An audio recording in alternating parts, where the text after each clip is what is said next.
Part 2. We'll see how long it goes for. We got to the bit where the princess has left after a lovely dance.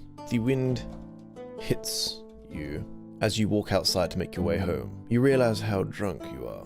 You take a deep breath to clear your head, and then continue on home. Your vision is a tad blurry, but you think you can navigate home. Walk home and manage to make it in there without any issues. You walk inside and immediately head for your room. You prepare for bed by collapsing on top of the sheets in a puddle of your own vomit. You awaken in the morning with a headache unlike no other. You have no recollection of what has transpired the night before, but you remember that it involved a lot of drinking and dancing with pretty girls. You fail to remember who those pretty girls were, though. You remember you still have a lot of work ahead of you in the day, but it is too late to fetch breakfast now. You must be going. You decide to take it easy and meet up with Dunk later at his house. You lay in bed for about an hour before you decide to get up and prepare yourself for the day. So there's no time. She said people like itchy trigger fingers, like the guards have guns, and some people have mentioned guns and shit so far, so I'm under the impression this isn't a medieval landscape, but it's not a modern one either. It's sort of like early 1800s, late 1700s. Like musket time, I'd like to think, I guess. Once showered and dressed, you meet up with Dunk at his house to get the day started. Dunk greets you as you come through his front door. Howdy, Dunk. He replies in kind and walks over to the fridge. He pops the top off a couple of sodas and proposes one to you. This is just modern day now. You quickly decline and head outside to the porch. Dunk has a concerned expression, as you never turn down a tasty soda. Hank just pulled up in his truck. He is drinking a soda and he isn't moving. Is it on a beer helmet or something, or a soda helmet? So it's modern time now, but there's still princesses and shit. That's kind of funny. Okay. Hank just pulled up in his truck. Is it because I said the word nickel earlier? It went America. Trucks and guns. Sody pop. Well, let's go and say hey. You walk out the path to Hank's truck. He doesn't notice you. He is in his own world. You tap on the window. He rolls down the window. Who's that? He slurs. A friend. You reply, and get your own soda from the fridge. If I'm going to get a soda, it's on my own volition, damn it. Hank is acting very strangely. Is there something wrong, Hank? Almost as if you don't know me. Would you like a soda? He seems to think for a moment. Nope, I'm good. You shrug and take a drink from your can. Hank looks at you in disbelief. I can't believe you just drunk from a can. I just want to see if it like creates something fucking hilarious. Is safe mode on? I am over 18. You shrug and take a drink from your can. Hank looks at you in disbelief. I can't believe you're drinking soda.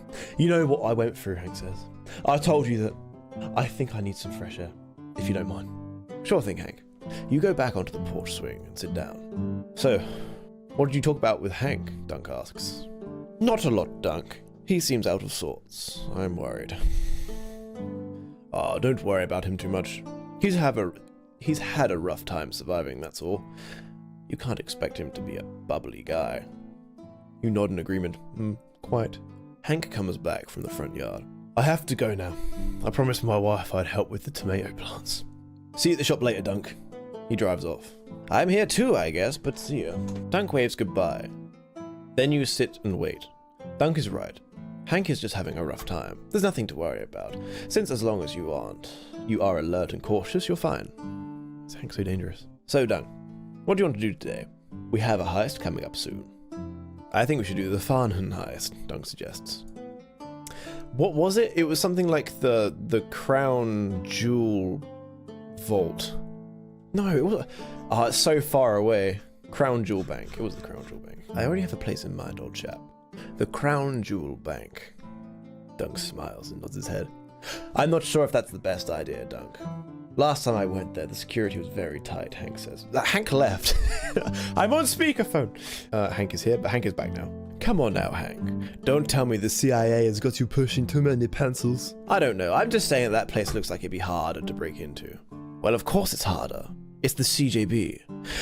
But it's not the difficulty I am concerned with. I require the Holy Scroll for something further. Dunk and Hank look at you. Dunk starts to laugh. What? Dunk says, you actually requested the treasure of the bank for something. Well, it's only polite to ask first. They said no, so now I have to get it myself. Dunk stops laughing. I don't know if that's a good idea, Dunk. That place is usually packed with more people than an English Premier League game on Saturday. Oh, it makes sense now. He's a goonie. A goonie? I love... A goon? I don't know. Not goon. What's a football boy called?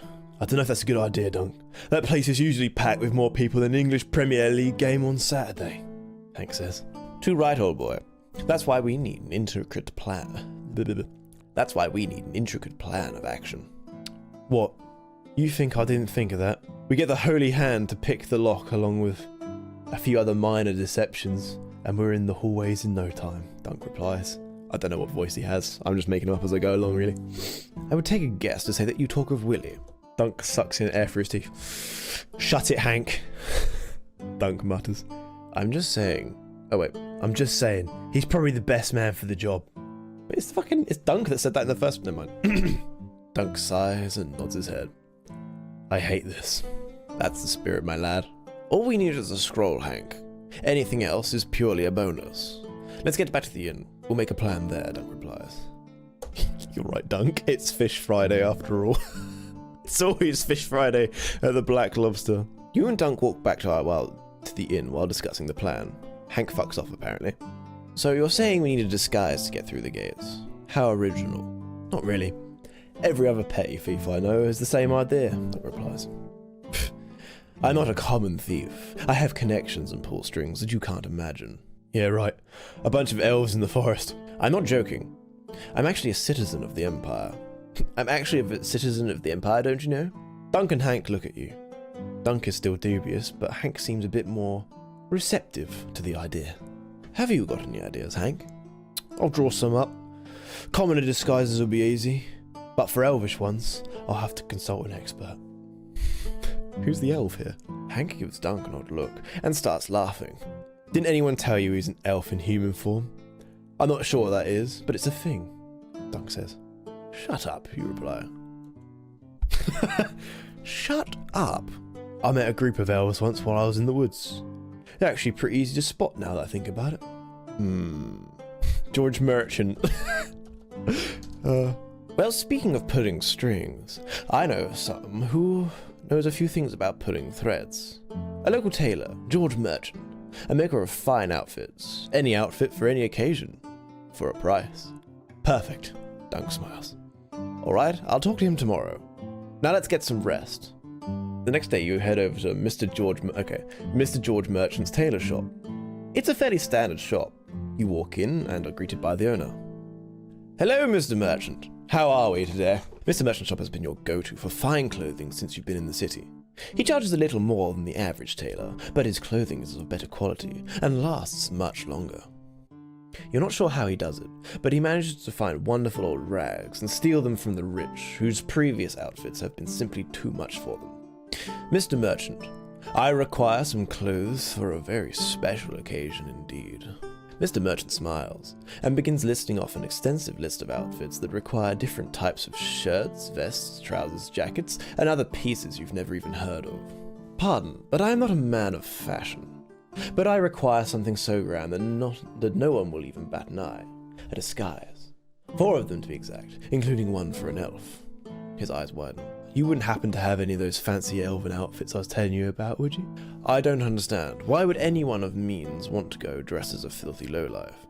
It's a long story, you reply. Mr. Merchant frowns. Alright then. Let's see if I've got anything for you. He disappears up the set of stairs and returns with a large, heavy tome. It's not a tome, a book. It's the Argus catalogue. I think I have something. Shall we see? You nod and he flips through the pages. Ah, here it is. Here are some outfits that could work. Eyes? As you drag your eyes across the pages, you see many admirable outfits, but none that would suffice your needs. That is, until you see the last page. Threads for the nobility. Written in fancy, elegant lettering. Perfect, you say. What? Mr. Merchant asks. But you motion to him not to talk, and begin reading the description out loud. Fine is the gentleman that is part of the nobility, and so must be the cloth he wear also. These outfits are fit for that of the king and his court. Mr. Merchant nods and starts rummaging through the shelves, pulling out several outfits for you to try on. Too large. Right, too bad. You'd look nice in some of these outfits. I'm not sure about this, but I trust you. These are in the back. Fetch them for me, please. And be quick. Yes, right away. He disappears up the stairs, and you begin trying on outfits. One by one, you remove the outfits and place them back in Mr. Merchant's shelves. None of these outfits are convincing me, you say. Then you notice something in a glass display case. A royal outfit, including a long buttoned jacket with red with a gold-rimmed collar that screams elegance. It is expensive, but you cannot resist. You open the glass case with the key that Mr. Merchant gave to you. The key? Mr. Merchant asks, watching you from the top of the stairs. Just perfect. How much for this? Ah, I nearly forgot that. He slowly walks over to the display case and unlocks the glass, grabbing the outfit.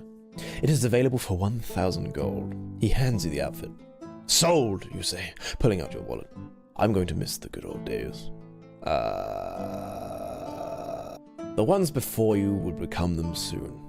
Look back in fondness, but never in woe. Indeed, those were good times, weren't they? Yes, you smile. For the first time in a while. You head out with the outfits you have purchased. Although they were expensive, they are of good quality, and were a good choice. Mr. Merchant waves you off as he closes the door. You walk down the street. The outfit's in your bag. You come to the palace and enter through one of the side entrances. Okay. You have the outfit shown to you, carried to a tailor who sews according to the arcane specifications that you have laid out on the body. The outfits are a good fit. Okay, I thought I just bought the outfits, but that's fine. You notice a man peering from the other side of the room. He tries to hide his glance as you look. You decide to shrug it off and leave. You head to a few shops to gather a few small pieces for your quest, and even grab some food to eat as you walk. As you turn down a quieter street, you get the feeling that you're not alone. You turn your head to the side and see a young man standing there. He looks like a commoner, but he is staring at you. He looks down as if he is ashamed of something. Something got you down, lad? He looks up and seems taken back by your question. His expression is one of surprise, followed by nervousness. It is obvious he has something on his mind that he doesn't want to tell anyone about. You hand the boy a couple of gold coins, and wish him well. You keep walking. It's now nighttime, so you decide to find a tavern to spend a few coppers in. You find one and head inside. A few miners are better than one miner. Oh, jeez. The miners are cracking jokes at the expense of some elven barmaid. Leave me alone, you blighters! You approach the barmaid and ask about the miners. They are laughing at her because of her slender figure. You step forth and defend her honor. Their laughter stops as you reveal your intent to fight them. I am the White Knight, Sir Eimer. I am Sir Eimer, the Great. If you wish to torture this fair barmaid, I suggest you take your attitudes elsewhere. They turn pale and depart. You turn your attention back to the barmaid, who is looking at you with awe and disbelief. Her admiration for you is overwhelming. As she throws herself at you, you are about to turn her away when she kisses you on the lips. The taste of her lips invades your senses. You feel a sense of euphoria wash over you, and somewhat lessens your pain. My, what was that for? Just a little thank you. For saving me, she says. And because I could. She leans in to kiss you again, but you stop at this time and embrace her. Get me a scotch on the rocks. It is off safe mode. Can it just go 0 to 100? The bar is somewhat... Oh, damn it. Emptier now since the miners left, but not completely. This doesn't stop you from getting frisky and unlatching her corset. The miners that are left are all just staring. Anyone else who can man the bar as we take a room upstairs? One of the miners, he's learned his lesson. One of the miners nods nervously and heads to the bar. You hold the barmaid from behind and begin thrusting slowly in and out of her. Are we upstairs or just at the bar? Okay. You douse her bra in beer and begin to motorboat her right there. She begins to moan suggestively and tells everyone to get the hell out of earshot. The owner nods at you with an approval and goes to walk towards his son at the bar. I'm gonna assume his son's like old enough to be watching this. I don't care about him talking to his son. We're doing something else. In a day, you have acquired most, if not all, you need for your quest, embarrassed some half-wits, and made sweet love to a desirable barmaid. You are happy with yourself. After a couple of days, you have spent all the reward money and need to find work again if you are to continue your journey, which you are eager to do now. Well, I need to do this heist, isn't it, in like a day or something? It keeps being tomorrow. But for now, you go to bed and wait to continue the story. What to do? What will you do? You had your fun for the past few days, but you still dream of the princess. You wish that somehow your dreams could come true.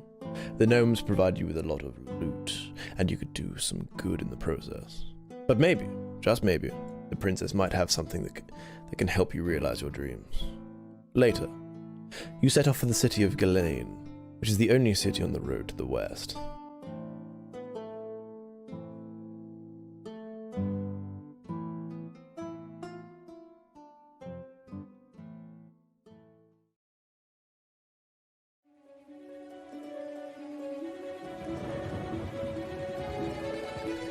Gets hit by a car. Really? You yell. You stand up and begin stumbling all over the place. You are hit by a couple more cars before you finally lie still in the middle of the road. You are hit by a final car and lie still forever. Is my character dead? But my character's dead. You call your parents and tell them you are sorry for dying.